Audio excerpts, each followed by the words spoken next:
మనసెక్కిందా లేదు శ్రావ్య. కళ్ళనెవరో కనికట్టు చేసినట్టుగా ఉంది. ఏ మాత్రం చిన్న తేడా లేకుండా అచ్చు గుద్దినట్టు ఇద్దరూ ఒకేలా ఉండడం ఏంటి? ఇదెలా సాధ్యం? కవల పిల్లలు తప్ప ఒకే తల్లి కడుపున పుట్టిన ఇద్దరూ కూడా మరీ ఇలా ఒకేలా ఉండరు కదా శ్రావ్య. అలాంటిది అక్క చెల్లెళ్ళ పిల్లలు ప్రింట్ చేసినట్టు ఒకేలా ఎలా ఉంటారు? నేనిక్కడ నా పాటికి నేను మాట్లాడుతూ ఉంటే నువ్వేం ఆలోచిస్తున్నావు శ్రావ్య? చనిపోయిన జ్యోతి హైదరాబాద్ కి చెందిన అమ్మాయిగా పోలీసులు గుర్తించారు. మాట్లాడవేంటి శ్రావ్య? అది కాదత్తయ్య, జ్యోతి యాక్సిడెంట్ లో చనిపోయిందని పేపర్లో కూడా న్యూస్ వచ్చింది. కానీ అది చావలేదు. ఇన్నాళ్ళు గాయాలతో హాస్పిటల్లో ట్రీట్మెంట్ చేయించుకుంది. ఆల్మోస్ట్ స్ప్రోలో కూడా లేదని ఇప్పుడు తనొచ్చాకే అర్థమవుతుంది. మనం ఇక్కడ వర్షాన్ని చూసి వర్షాన్ని ఆ జ్యోతి అని అనవసరంగా కన్ఫ్యూజన్ అయి టైం వేస్ట్ చేసుకున్నాం.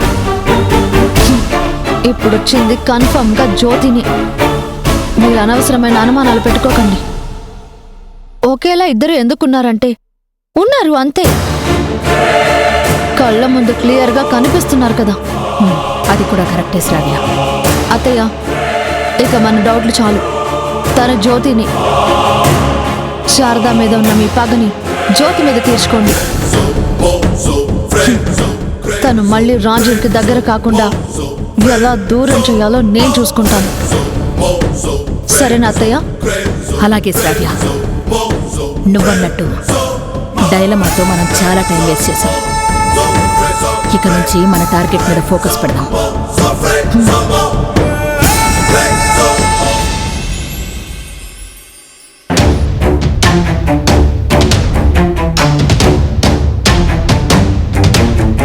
ఏం చేస్తున్నావు? నా కొడుకుతో సంతోషంగా గడపడానికి రెడీ అవుతున్నావా? అలా అంటారేంటి అత్తయ్య గారు? అయినా నా ఇంటి ముందు టెంట్ వేసి ధర్నా చేసి నా కొడుకును వద్దని వదిలేసి వెళ్ళిపోయావు. వెళ్ళిపోయిన దానివే మళ్ళీ ఎందుకు వచ్చావు? హాస్పిటల్ నుంచి అట్నుంచటే నీ దారి నువ్వు చూసుకోవాల్సింది.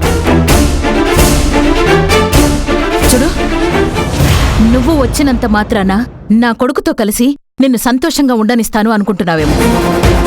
అది అస్సలు జరగని పని. చెప్పాను కదా అత్తయ్య గారు, ఆ టైంలో నేనున్న సిచ్యువేషన్లో కోపంతో తొందరపడి నిర్ణయం తీసుకున్నాను. అయ్యిందేదో అయ్యింది, వదిలేండి అత్తయ్య గారు. నేను అదే చెప్తున్నాను. నువ్వు రాజీవ్ని వదిలేసి ఇక్కడి నుంచి వెళ్ళిపో. ఏం మాట్లాడుతున్నారు అత్తయ్య గారు? నేను నా భర్తను వదిలి వెళ్ళిపోవడం ఏంటి? దొరబాబు నా బావ. మేమిద్దరం ఎప్పటికీ కలిసి ఉండాలని ఆ దేవుడు మా బంధాన్ని ఈ తాళితో కలిపి రాత రాశాడు. మేమిద్దరం బావ మరదలమని తెలియకముందే మేము పెళ్లితో ఒకటయ్యాం. మమ్మల్ని మీరే కాదు ఎవ్వరూ విడదీయలేరు. నేను నా భర్తతోనే కలిసి ఉంటాను.